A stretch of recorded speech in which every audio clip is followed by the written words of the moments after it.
All right, everyone, we are joined by Houston football head coach Dana Holgorsen.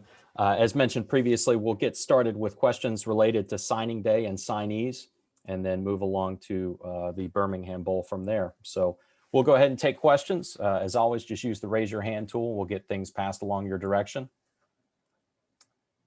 And we can get started with Joseph Duarte. Hey, Dana.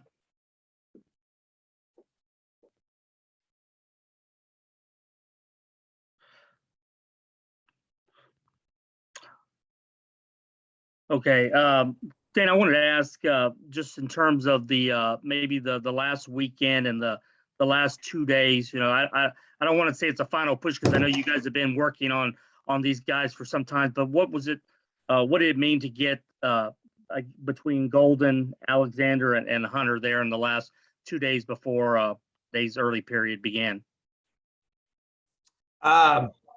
Pretty excited about it. You know, probably the biggest thing is it's been a long season. You know, you play 13 games, you miss out on a week of recruiting because we're in the championship game, which everybody would sacrifice a week of recruiting to be in a championship game. And so then you just immediately get out and start recruiting. I was in a car headed to Orange, Texas at 9 a.m. on Sunday after that game. You know, and had a home visit with the Hunter family, wonderful family. You know, and then we had a recruiting weekend that weekend. We recruited all week. And then the recruiting weekend, which really basically was the only recruiting weekend that we've had. So, you know, it just takes time to get to know those people and you know, get to know the families and bring them in and show them the vision of what we're doing. And, you know, those guys are good players, but, you know, we signed 7 other guys too, and it's a good start to the 2022 recruiting class. Send it along to Greg Bailey. Greg?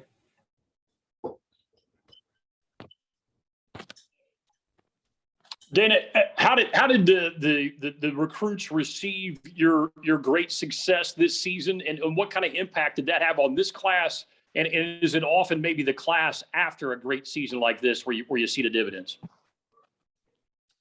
You know, I think we've been recruiting good for the couple of years that we've been here. You know, the number one thing is winning games. That certainly has an impact on the attention that you get. The Big 12 news was big. You know, the you know, just the success of the university is big. You know, I mean, what the university has been doing for the last 12, 13, 14 years is big, you know. So I say this a lot when I'm talking with kids.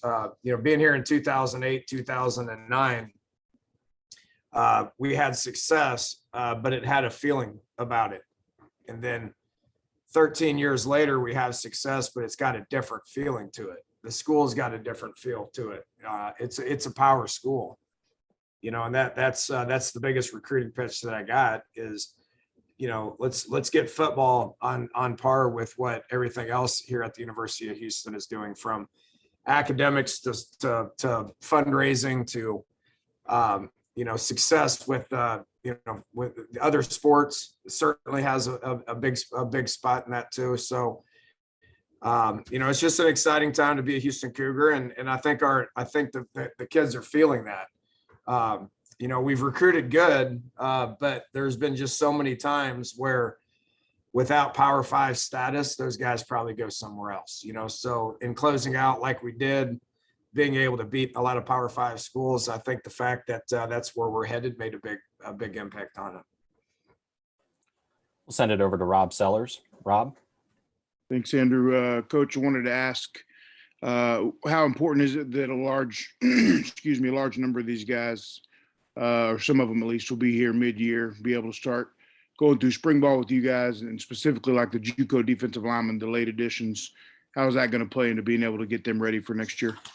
Yeah, it has certainly helped. You know, it has certainly helped. I know Moses Alexander, you know, tall corner, is midterm. The Dame Tucker, D end. Aussie, the D tackle from Hawaii, midterm. Traylon Payne, the linebacker from Converse Judson, Demetrius Hunter, mentioned the freshman center. We have a need for that. And then Golden, Matthew Golden at receiver. Those guys are all midterm is big. Yeah, I think the biggest thing that you got to keep in mind is we're not quite done yet, right? So we're going to end up signing probably 22, 23 more on top of what we have. So this is a good start. We didn't set, JD, I believe I told you this the other day, but we didn't set a true number on what I felt like we had to have, right? So, there's going to be another recruiting opportunity. The second week in January, we'll be able to bring people in that will be midterm enrollees as well. I think last year during that portion, we brought in about 5 guys, visited them, and then enrolled them in school. So that happened in January. How many that is, I don't know. It just depends on what's available and who we decide that we want to go on. Certainly these 6 that I just mentioned will be big additions for us in the spring. Send it over to James Mueller. Yeah, Dana, you touched on this a little, but just with Demetrius Hunter and just filling a gap in that offensive line, can you talk about the skill set he brings and sort of how he'll fit in with this offensive line group? Yeah, it's pretty obvious how he got his nickname. We've already had a couple of conversations on what you can and can't do. Some of those things that I've seen him do on video is what you want in offensive line. You just got to do it the right way to where you don't get penalized a lot. But with Cody Russi having the year that he had and moving on with his eligibility being exhausted, it opens up a spot at center. So it's hard for freshman O lineman to be in that conversation. I think he's got the skill set to be able to be in that conversation. He's got the size to be in that conversation. He's a very intelligent young man as well. So by being here in the spring, that will give him an opportunity to be able to compete for that spot. That's rare, but I think he definitely has an opportunity to do that. Thanks, James. We'll send it to Dayon Dunlap. Dayon. Hey, Coach Holgorsen, I think out of Cincinnati, I'm paraphrasing. You mentioned how you've seen their offensive line in the trenches and what it takes to win at that level. And how much is it, especially going to a Power 5 conference in the future, how much focus did you put in recruiting those next level guys up front on both sides of the ball? Yeah, it's that's where you see the biggest difference in Group of 5 and Power 5 is in the trenches up front. We've been it's developmental more than anything. It's rare to be able to get guys to be able to come in and play right away at that offensive line and defensive line. Getting JUCO D linemen like Dame and Aussie, those guys are going to have an opportunity to make an impact on our D line here year one. Our defensive line performed very well this year, which makes it easier to be able to recruit. Those guys have the skill set to be able to come in and play right away. Big kids, older guys have experience. That's awesome. That's the biggest thing from Power 5 to Group of 5. And that's got to be a constant emphasis when it comes to recruiting. Like I said, we're only 25% into this class, and so we still got a lot of work to do, especially on the offensive line. Send it over to Joseph Duarte. Dana, was there priority, I guess, on adding a guy that can sort of stretch the field, opposite Nathaniel, and then also at corner with losing Pepe and Marcus?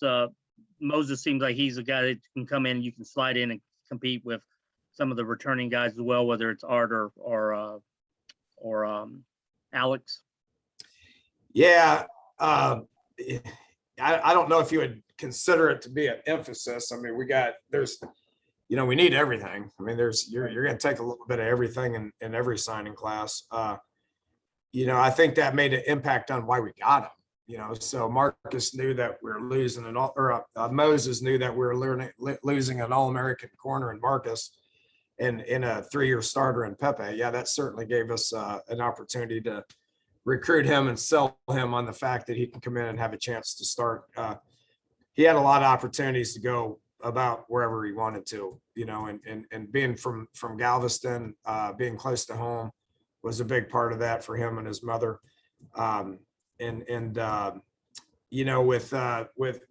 Matthew, him and Tank have a good relationship. Tank did a good job of hosting him this past weekend on an official visit. And, we need more guys like Tank, obviously. Matthew Golden's a phenomenal football player. He had a lot of options to be able to go about where he wanted to here in the last month as well. Selling him to stay home and represent the city was big. I think the impact that Alton McCaskill had year one, you'll see the same thing out of Matthew. Head back to Rob Sellers. Rob? Coach, how much value is also added to this year's class, specifically like the JUCOs? A lot of those guys have 3+ years because of the COVID year and all that. Where's the extra value there in terms of having that extra year to get them on the field? Yeah, it's good. It's same value as guys that were super seniors this year, or guys coming back like, Clayton Tune got his extra year back, and whether you need it or whether you don't need it just depends on what kind of a year you had. I mean, Logan Hall doesn't need another year with the year that he had, so he's going to be done. But it's going to be a few years before you're able to manage the roster the way that we're used to managing the roster. The numbers are still high. In order to sign 33, there's going to have to be some attrition at some point, so those guys having extra years is good. It helped Nadeem Tucker, who just kind of coming into his zone right now. So he's one of the few just 2-year guys that you're going to sign in the JUCO class. Most everybody's going to be a 3-year guy. So it makes managing the roster a little bit more difficult, but that's just kind of what our job is. Head over to Greg Bailey.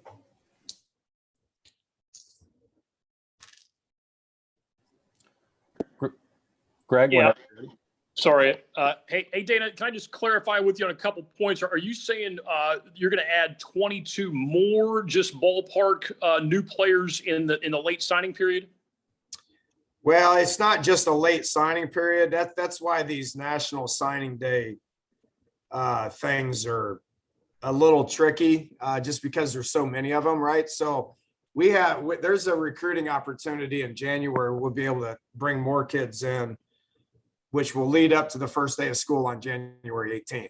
Okay, so we will enroll people in January 18th. I mentioned the 6 guys that have signed that will be here in January, but we're still going to visit kids in January that can enroll January 18th. Okay, and then there's the February signing day. All right, so we'll go recruit for 2 weeks and sign more kids in the January signing or the February signing period. And then there'll be more late term additions in April and May, leading up to the first day of summer school on June 5th. So when all we sign all these guys is I'm telling you, it's just crazy. And it's been trending this direction for a while. This is the first opportunity to get them on board, but there's going to be multiple opportunities here moving forward to get more people on board. And if I could follow up quickly, is there a particular reason why it works better for you and for the program maybe to emphasize the later opportunities as opposed to the early signing day, if I'm using the right terms here? Well, there's an academic component to it. Some guys we got to continue to evaluate academically, which, the more time you have to do that, the more time that you need to be able to do that. That's certainly good for us. And, sometimes kids just aren't ready. I mean, it brings up a question of what's going to happen to the early signing period. I know there's a lot of talk out there right now about them eliminating this early signing period. I'm telling you, it's hard. What myself and our staff have been through is hard. I mean, we've ignored our kids since we broke it down in Cincinnati, because as soon as we got back from Cincinnati, coaches are out on the road recruiting. Our kids on campus, we haven't been able to practice. We haven't been able to meet. We haven't been able to do anything because we've been tied up in recruiting right now. And I'm completely honest with you. I'm exhausted right now. And I got to get on a plane and go do a press conference in Birmingham tomorrow. Hopefully I can like shut it down on Thursday, Friday, and regroup, and then we start back with we start back with football practice on Sunday. I mean, it's hard to get all this stuff in. So some kids, I mean, there's state championship games this weekend. And so there's guys that we wanted to visit that just haven't had any opportunities to visit. So these guys aren't going to be able to take any trips until January. So when's the good time to do it? I don't know. I think the easy answer is to have multiple signing periods and let them sign when it makes sense for them to sign. We'll give the last two signing day questions to Rob Sellers and Joseph Duarte. Rob, if you want to go ahead and lead us off. Thanks, Andrew. Coach, I'm not real clear on exactly what all you can and can't comment on in terms of the NIL, but since it's such a new part of this situation, I just wanted to ask what it was that you can share about this new portion of recruiting that you guys pitch to these guys when they come in on official visits. You say NIL or NLI? Yeah, I get that them too. confused. All the above, evidently. Yeah, they're two completely different things that evidently are in one and the same. You know, I think anybody that has comments on it is full of crap, because I don't think anybody knows anything right now. I mean, what's legal, what's not legal, I don't know. They think things are legal, and then all of a sudden their school's being investigated for what they're doing. Coaches are not supposed to have anything to do with it, which, yeah, I mean, we get asked about it in recruiting all the time. Well, we're not supposed to have anything to do with it, right? So where do we go with it and what do we do? I don't know. The NCAA chose to open this thing up, and what we're currently seeing is absolute chaos. And so I don't know what else to say about it. You know, there's some good parts to it. There's some sketchy parts to it. Is it impacting on where people sign? Absolutely. What are we going to do about it? I don't know. You know, the one-time transfer thing is impacting where kids sign, what kids do. I think it's chaos, and I think it's only going to get worse. We'll give the last signing day question to Joseph Duarte, and then open it up for bowl questions. So Joseph, when you're ready. Well, Andrew, I was going to actually ask about NIL. So if we want to jump to bowl, I'm good with that. Go ahead. Whatever your question. Please, no more NIL questions. I don't know what to say about it. You know, we're done with that. Yeah. Dana, in terms of the bowl, can you give us any updates on where things stand with Logan Hall? And do you expect guys like Marcus to play? Yeah, I haven't really talked to anybody. I did talk to Logan. Logan's not going to play. He's walking around currently in a he had to have a minor surgery on his elbow. And in order, playing in the Senior Bowl is very important to him. He's already committed to playing in the Senior Bowl, and he's going to play in the Senior Bowl. So having this minor procedure on his elbow, which, you know, I really thanked him for pushing through on that the entire year. I mean, that kid played his absolute tail off for 13 straight games and didn't complain about anything. Needed to have a minor procedure on his elbow to be able to get him to a point where he'll be able to play in the Senior Bowl. That's really the only information I got. I haven't really talked to anybody. That's what Sunday is going to be about, where everybody's coming back on Sunday, and we're going to have conversations as far as where everybody's at. I don't have a health update. I don't have any kind of update. 100% of my time has been consumed with recruiting. Guys had finals that they had to take care of last week. I let them go home because once they come back on Sunday, they got to give us everything they got for 10 days. And that's going to be straight through Christmas and everything. They're not going to get a break. They come back and 10 straight days leads us up to the game. And then they're going to have 2.5, 3 weeks off after that, just getting ready for January. So, you know, I'm not lying about anything. I just don't really have individual updates on anybody but Logan. Just to double check, since we hadn't talked to you really that much since the championship game, was there anything regarding Christian Trahan in that game? I don't know if he even played. I didn't see him on the participation chart. No, he played. He played. He didn't get targeted a lot for whatever reason. I haven't even watched that game yet. Okay. I mean, I haven't watched it to evaluate it yet. Like I said, I mean, Sunday morning when I got home, went to bed, woke up. I was in a car driving recruiting for about 10 straight days, you know. So Okay. That Christian's good. Christian's had a heck of a year for us. He's one of our top players. He played a good bit. Why he didn't get targeted, I don't have an answer for that right now. Thanks, Joseph. We'll keep questions open here for head coach Dana Holgorsen.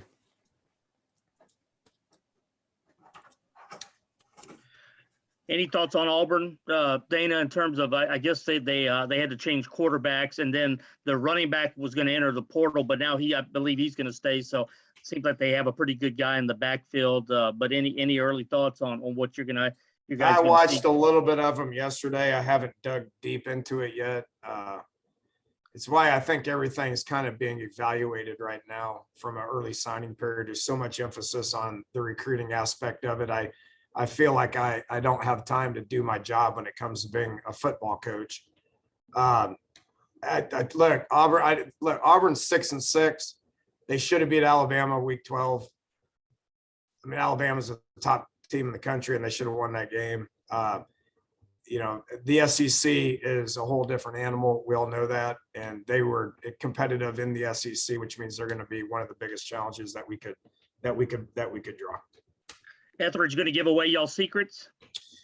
Hopefully he will give away his secrets. Gotcha.